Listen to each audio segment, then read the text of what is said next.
अपने school management को अपने साथ लेना है, सिर्फ प्रिंसिपल मैम को, इसके अलावा किसी को नहीं। यानी वो बात जो आपने जानी, बच्चे ने आपको बताई, वो सिर्फ बच्चा जानता है, आप जानते हो और प्रिंसिपल मैम जानते।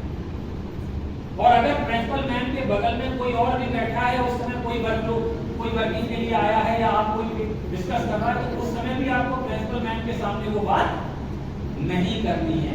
यानी कोशिश आपको और यही करनी है कि वो बात बिल्कुल अकेले में हो और बच्चे को कभी ये सुनाई भी ना पड़े कि आपने उसकी बात को किसी और से शेयर किया। इससे बाद बच्चे का भरोसा आप पर बढ़ेगा। गार्जियंस को बुलाया आपने, गार्जियन से एक एप्लीकेशन ली, पहले तो गार्जियन से पूछा, गार्जियंस की स्थिति को समझा, बच्चे का घर माहौल का पता किया, स्थितियां पता की, जांच करने। इन बिंदुओं से आपको क्या कानून नहीं बनेगा, इन स्थितियों से आपको जांच करने में आसानी, आपको चीजों को समझने में आसानी होगी। अपने IQ लेवल से आप समझ पाओगे कि बच्चों के साथ इस प्रकार की घटना कैसे घट रही। हो सकता है वो बच्ची घर में भी कुछ वैसी हरकतें करती हो, डिस्टर्ब हो, परेशान हो। बहुत से बच्चे घर में भी डिस्टर्ब रहते हैं, वो यहाँ सॉल्व नहीं कर पाओगे, आपको साइकोलॉजिकल प्रॉब्लम होगी कई बार। तो उन बच्चों को भी आपको ट्रैक आउट करना है, कई बच्चे को कोई साइकोलॉजिकल प्रॉब्लम तो नहीं है, बच्चा नॉर्मल है। वैसे तो हम लोग भी जान लेते हैं टीचर्स के रूप में, लेकिन गार्जियन से भी उसका घर का व्यवहार पता करना है, गार्जियन को अपने टच में लेना है। अपने टच का मतलब है प्रिंसिपल मैम के, क्योंकि प्रिंसिपल मैम आप उसमें सिर्फ क्या हुए, विटनेस। अथॉरिटी तो नहीं है आपके पास, अथॉरिटी किसके पास है, प्रिंसिपल मैम के पास। आप उसमें सिर्फ एक विटनेस हो कि आपने उसकी जांच की और जांच में ये पाया कि हाँ भाई उसके संग बैड टच वाकई में हुआ। जब वो वॉशरूम में गई थी तब तक ये लड़का पीछे से गया, उसने उसको धक्का दिया और वो खुद भी अंदर घुस गया, दरवाजा बंद हो गया, CCTV में दिख रहा है। क्या इसको हम लोग अनदेखा कर पाएंगे? इसे हम लोग नॉर्मल नहीं कह पाएंगे कि बेटा नॉर्मल हुआ होगा। नॉर्मल बात होगी तो नॉर्मल कह पाओगे, लेकिन अगर नॉर्मल नहीं है तो नहीं कह पाओगे। तो वो जांच का जो बिंदु आया, अब आपने जब उसको बताया, अब मान लीजिए ऐसी स्थिति हुई तो मेडिकल जांच भी तुरंत होनी चाहिए। अगर मान के चले उसके साथ कोई दुष्कर्म भी हो गया तो सबसे पहली प्रायोरिटी क्या है, सबसे पहली प्रायोरिटी है मेडिकल चेकअप। अब आप ऐसा वहां देर नहीं कर सकते, कानून की भाषा में वहां आप देर क्यों नहीं कर सकते, क्योंकि 48 घंटे के बाद तो पूरे सबूत भी नष्ट हो जाएंगे। तो वहां पर आपको अगर किसी बच्चे के साथ या बच्ची के साथ दुष्कर्म हो गया है तो सबसे पहले आपको जांच तो करनी है, लेकिन फास्ट ट्रैक कोर्ट की तरह फास्ट ट्रैक कोर्ट बनना है वहां पर आपको जांच कर। लेकिन सबसे पहली प्रायोरिटी हो जाएगी मेडिकल जांच। लेकिन ध्यान रखें, मेडिकल जांच कभी भी ऐसी स्थिति में कराएं तो सरकारी हॉस्पिटल में कराएं। आपके में तो खैर आर्मी हॉस्पिटल है, स्वयं बैरियर है। प्राइवेट हॉस्पिटल में जांच मान्य नहीं होती। अगर आपने कहा कि प्राइवेट हॉस्पिटल में हमने उसकी मेडिकल जांच करा दी, उसकी रिपोर्ट आ गई, वो कोर्ट में चैलेंज की जा सकेगी, कोर्ट में चैलेंज हो जाएगी। क्योंकि ये माना जा सकता है कि प्राइवेट तो कमर्शियल एक्टिविटी करते हैं, वो पैसा लेकर भी आपसे जांच बना सकते हैं। इसीलिए आपको वो सबसे पहले जांच कराने की जब बात आए, यहाँ आर्मी मिलिट्री हॉस्पिटल है, चूंकि आर्मी स्कूल है, तो यहाँ का पहला राइट किसके पास, आर्मी हॉस्पिटल। और अगर आप सिविल में हैं, सिविल एरिया में हैं, तो आपको मेडिकल जांच कहाँ करानी है, सिविल हॉस्पिटल।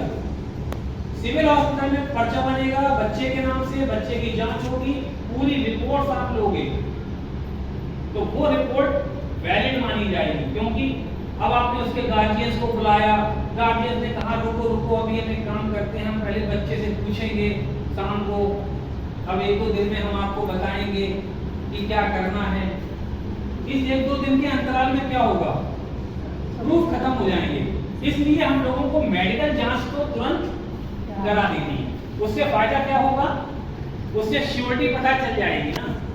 अगर क्लियर पता चल जाएगा कि वाकई में वो बच्ची का दुष्कर्म हुआ है तो मेडिकल जांच में आएगा, कहीं ना कहीं स्क्रैच आए होंगे, निशान होंगे, जिसके नाम पे वो आरोप लगा रही है उसके नाखूनों में होंगे स्किन के, ये छोटी छोटी चीजें होंगी, ये प्रूफ है। उसकी भी जांच करवाएगी तो वो क्या करेंगे, उनके नाखूनों, यहाँ पे अगर उसके स्क्रैच है तो दूसरे के नाखून देखे जाएंगे ना। उसके लिए देखा जाएगा कि वो भी लड़की को अगर स्क्रैच आया है तो लड़के को भी कहीं ना कहीं स्क्रैच आया होगा, वो भी चेकआउट किया जाएगा। तो ये पहला स्टेप होगा मेडिकल जांच। कि एक बार सिविल हॉस्पिटल में तो गड़बड़ हो सकती है, लेकिन आर्मी हॉस्पिटल में गड़बड़ नहीं हो सकती, भाई डिसिप्लिन मुख्य है। तो इन चीजों को ध्यान दें। और कोई मन में किसी के क्वेश्चन हो तो जरूर पूछें जी। हाँ, ये बहुत अच्छा प्रश्न है। गार्जियंस ही इन्वॉल्व हो तो अब बात फिर वही आएगी कि वो घटना कहाँ घटी, स्कूल में, तो उस घटना के संबंधित प्रूफ्स कहाँ होंगे, गार्जियंस क्या कर लेगा? गार्जियन इन्वॉल्व हो मतलब गार्जियन के द्वारा की जा रही है। अच्छा, गार्जियंस के द्वारा ही अगर प्रैक्टिस या रियल किया जा रहा हो। अब बात यहाँ पर आए कि अगर क्योंकि अभी वैसे एक एग्जांपल दे रहे थे, कई बार ड्रिंकर पिता भी कर देते हैं, ड्रिंकर भाई भी कर देते हैं, और बाकी जब घर में बाकी सबको पता चलता है तो उसे दबा दिया जाता है कि चुप रहो बेटा, किसी को बताना नहीं है, भाई है बेटा, आपका जिंदगी खराब हो जाएगी, आपको कुछ नहीं कहना है, मैं आपके साथ हूँ। ये बातें कह के बच्चे को दबाया जाएगा, लेकिन बच्चा तो बच्चा है। अब आपको जैसे आपने कहा तो इसका मतलब है कि आपको हिंट बच्चे ने दिया, तभी तो आपको पता चला ना, वैसे कैसे पता चलता? भाई आपको पता चला तो तुरंत आपको बच्चे के साथ पूछना है, बच्चे से क्या करना चाहते हो आप, बच्चे से पूछना है क्या करना चाहते हो आप। सच है, ये बात सच है, लेकिन बस क्या है कि जो सिस्टम है, जो कानून है, अपने यहाँ लचर न्याय व्यवस्था है भारत में, मजबूरी ये है कि हम लोग बहुत सी चीजें जान भी रहे होते हैं, लेकिन कानून को चाहिए सबूत और गवाह। बिना इसके सभी बातें, आरोप तो लगाए जा सकते हैं, आरोपों को साबित नहीं किया जा सकता। और आप आरोप लगा के आप किसी को बाइज्जत बरी करवा दो, होगा ये?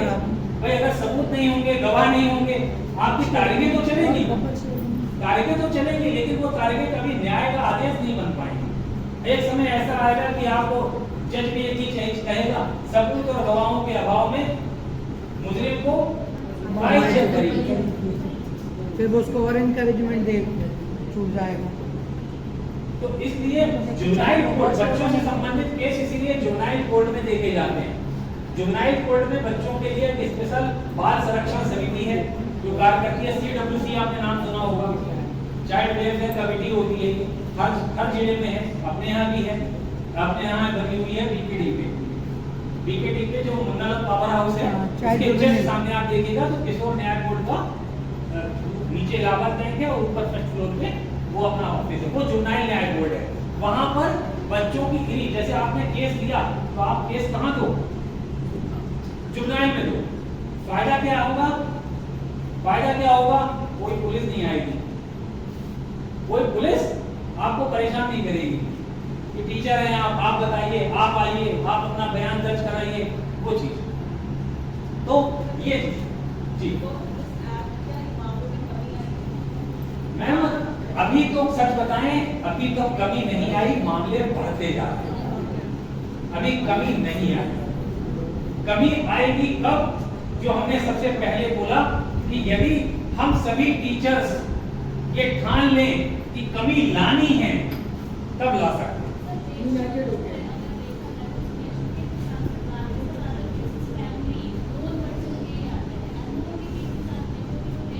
बिल्कुल, अननोन के पर्सन, देखो अननोन से आजकल क्यों है, देखो हम आपको बताएं, कानून की जो शक्ति आई, पॉक्सो एक्ट की शक्ति आई, और इसके अलावा 2-4 एग्जाम्पल बनाए गए। अनजान व्यक्ति, सच बताएं, आज के समय में एक जेंट्स एक महिला से डरने लगा है। अभी तक आपने सुना होगा, अभी तक महिलाएं डरती थी जेंट्स से। इसमें हमारे शिक्षक भाई भी हमारा समर्थन करें तो बात पूरी बनेगी। ठीक, आज सबसे बड़ी चीज क्या है, पहले ये समस्या थी कि महिला कहती थी मैं अकेले जाती हूँ तो मुझे डर लगता है। अब जेंट्स कहता है कि भाई इस रास्ते में बहुत महिलाएं जाती हैं, मुझे डर लगता है। नहीं सही है, ये प्रैक्टिकल चीज है ये प्रैक्टिकल है। क्यों? क्योंकि वो बेचारा अगर वो महिला 2 लाइनें एक एफआईआर में लिखकर दे आएगी, उसको जीवन गुजर जाएगा, वो अपने आप को निर्दोष साबित नहीं कर पाएगा। ये सच है। और लास्ट में इन दोनों में होगा क्या, इन दोनों का समाधान कानून की भाषा में एक है, पुलिस वाले बीच में पैसा खाएंगे दोनों पक्षों से, वकील पैसा खाएंगे। देखिए हम एडवोकेट भी हैं, लेकिन हम भी कहेंगे भाई नो डाउट आप कचहरी में हमारे दरवाजे पे आओगे तो हम तो ये देखेंगे ना भाई वो कौन सा पढ़ रहा है कमजोर है, 100 तुम दो 100 तुम दो, ठीक है ना। तो ये कहानी चलती। इसलिए समस्या यह है कि आज के विवाह बिल्कुल मैम ने सही कही कि आज के समय में अनजान व्यक्ति किसी गर्ल्स को या लेडीज को के पास से गुजरने में भी डरने लगा है। लेकिन सबसे ज्यादा निष्ठित हो गए हैं उसके रिश्तेदार, चाचा, मामा, ये लोग निष्ठित हो गए। क्यों? वो तो कभी भी घर में घुस सकते हैं। क्या वो सही है? उससे समाधान नहीं मिलता। तो समाधान पे हम लोग बात करें तो समाधान सिर्फ एक है कि सबसे पहले जिसके साथ बैड टच हुआ या दुर्व्यवहार हुआ या दुष्कर्म हुआ या किसी भी प्रकार का यौन प्रताड़ना में कोई एक ही पॉइंट नहीं होगा। मैम जैसे पिछली बार अभी गुप्तक बैड टच की वर्कशॉप ले रही थी, उसमें मैम ने जितने भी पॉइंट बताए वो सभी पॉक्सो एक्ट के पॉइंट हैं।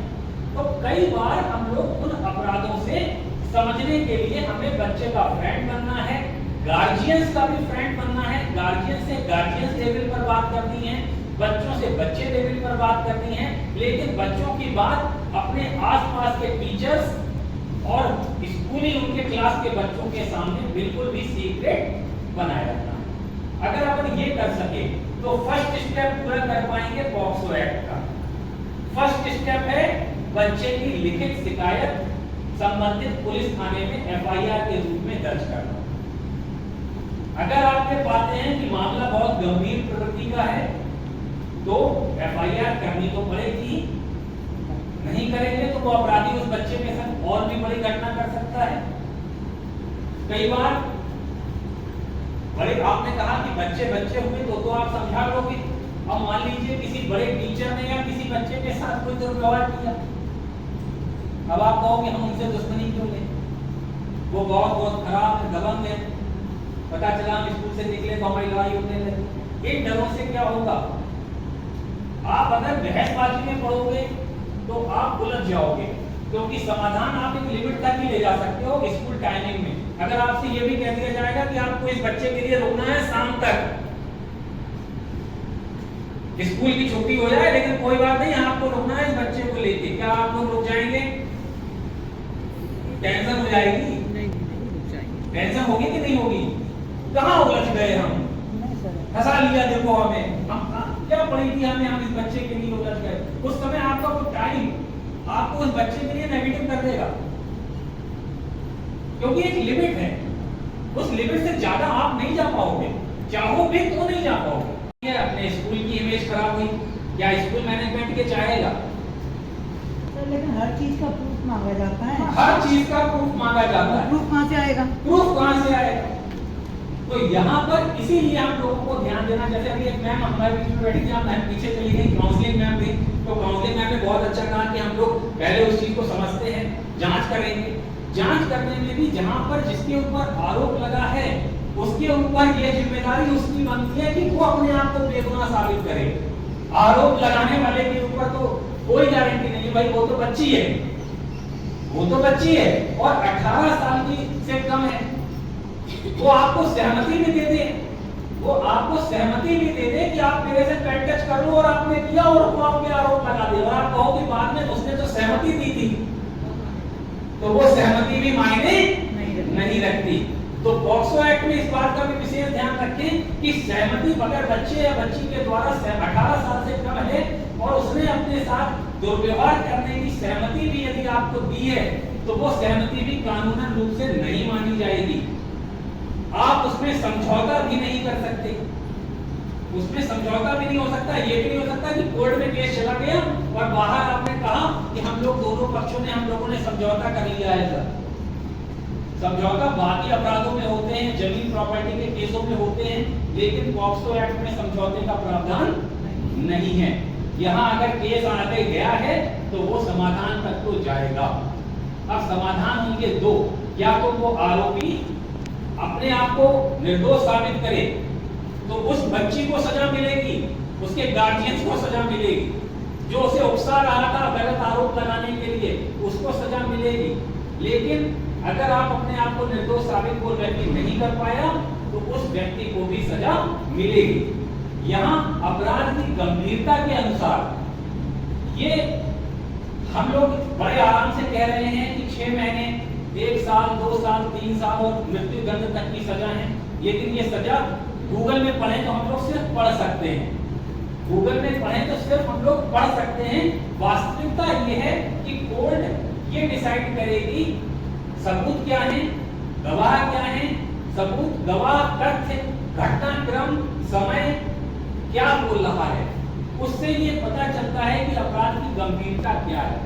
हो सकता है उसके संग दुष्कर्म हुआ। अब यहाँ पर पहले तक क्या होता है, केस बहुत आते हैं लेकिन केसों के रास्ते नहीं है, समाधान नहीं है। लोगों को पता नहीं है कि कानूनी प्रक्रिया में सबूत और गवाह कितने महत्वपूर्ण होते हैं। पहले फिल्मों में हम लोग देखते थे सबसे टफ काम क्या है, गवाह को सुरक्षित ले जाना कोर्ट तक। पहली बात तो गवाही देने को कोई तैयार नहीं होगा। हम कहें यहाँ इतने लोग बैठे हैं, अगर यहाँ पे किसी के संग एक बैठक या कुछ ऐसी घटना हो जाए तो सब अपना अपना धीरे धीरे पल्ला झाड़ लेंगे, कोशिश करेंगे कौन अवॉइड करो, क्यों हमें उनकी प्रॉब्लम में पड़ना। तो हमें इन चीजों से पहले ऊपर निकलना होगा। जब हम लोग इन घटनाओं से ऊपर निकलेंगे, एक सामाजिक विचारधारा, एक सामूहिक एकजुटता का भाव लाएंगे, तभी हम स्वयं को सुरक्षित बना सकते हैं और बच्चों को सुरक्षित बना सकते हैं। तो अभी हम लोग जो बातचीत चल रही थी बच्चों की कॉन्फिडेंस में लेने में, जो जब आपने को बच्चे ने बताया कि उसके संग ऐसी ऐसी घटना हुई और उसको अचानक वो वॉशरूम में गई थी और वॉशरूम में अचानक उसको किसी बॉयज ने, किसी टीचर्स ने भी आरोप, देखिए आरोप तो आरोप है, किसी पे भी लग सकता है। हो सकता है लेडीज टीचर जेंट्स टीचर पर लगा दे, हो सकता है एक छोटी बच्ची जेंट्स टीचर पर लगा दे, हो सकता है एक बॉयज गर्ल लेडीज टीचर पर लगा दे। आरोप कोई भी लगा सकता है और पॉक्सो एक्ट कहेगा अपराध तो हुआ है। अब ऐसी स्थिति में हम लोग क्या करेंगे? आप पूरे ऑल इंडिया लेवल पर काम कर रही हैं, महिला हेल्पलाइन के टॉपिक पर काम कर रही है। हम लोग भी, जैसे आप जानते हो कि बहुत सी ऑर्गेनाइजेशन जैसे एनजीओ से बहुत कुछ कर सकती है, ये सब जानते हैं, हम लोग भी जानते हैं। लेकिन सच ये भी है कि उसकी भी तो सीमाएं होती हैं। सीमा से बाहर जाकर तो वो भी नहीं कर सकती। हम कहें कि हमारे पास कोई सर्वे रिपोर्ट आई ही नहीं और हम एक लेटर गवर्नमेंट के पास भेज सकते हैं क्या? नहीं भेज सकते। हमारे पास यदि आपके द्वारा दिया गया एक एप्लीकेशन लेटर एक व्यक्ति का होगा तो वो पूरी एक फाइल बनेगी। यहाँ किसी एक व्यक्ति का नाम नहीं आएगा, वहां वो पूरी फाइल बनेगी। उसको कहेंगे हम लोग जन सर्वेक्षण पॉक्सो एक्ट, तो उसकी रिपोर्ट जाएगी संस्था के लेटर पैड पर, उसके एक विद्यालय में लेटर दे देगा। ये जो पूरी प्रॉपर फाइल जाएगी, जब ये हम लोग न्याय एवं अधिकारिता मंत्रालय, प्रधानमंत्री महोदय, मुख्यमंत्री महोदय, कानून मंत्री, इन इतने लोगों को पास तो आपको भेजनी ही होगी। जब आप ये भेजेंगे तब ये संसद में बैठेंगे, तब ये संसद में आप देखते हो संसद में क्या चमत्कार होते हैं। उनको जनता की प्रॉब्लम से कोई मतलब नहीं है, सब अपनी अपनी राजनीतिक मंचों की रोटियां सेकने में लगे हुए हैं। उन्हें किसी बच्चे के भविष्य से कोई मतलब नहीं है। क्यों? क्योंकि वो भी ये जान चुके हैं कि इंडियन कल्चर में बहुत से बहुत आक्रोशित होगा व्यक्ति तो वो अपनी फेसबुक की आईडी पे जाकर अपनी मन की भड़ास निकाल लेगा और लॉग आउट करके भूल जाएगा। यही होता आया कि लॉग आउट किया, आपको लगा कि बस आपने अपना रोल प्ले तो कर दिया, अब देश जान ही नहीं रहा तो हम क्या करें? क्या हमारी परेशानी? और कोई समस्या हमारे बच्चे के साथ थोड़ी हुई। समस्या तो तब होती है जब वो घटना हमारे बच्चे के साथ, अगर वो हमारा बच्चा नहीं है तो हमें समस्या भी नहीं है। ये सबसे बड़ी मानसिक स्थिति है इस समय भारतीय संस्कृति में।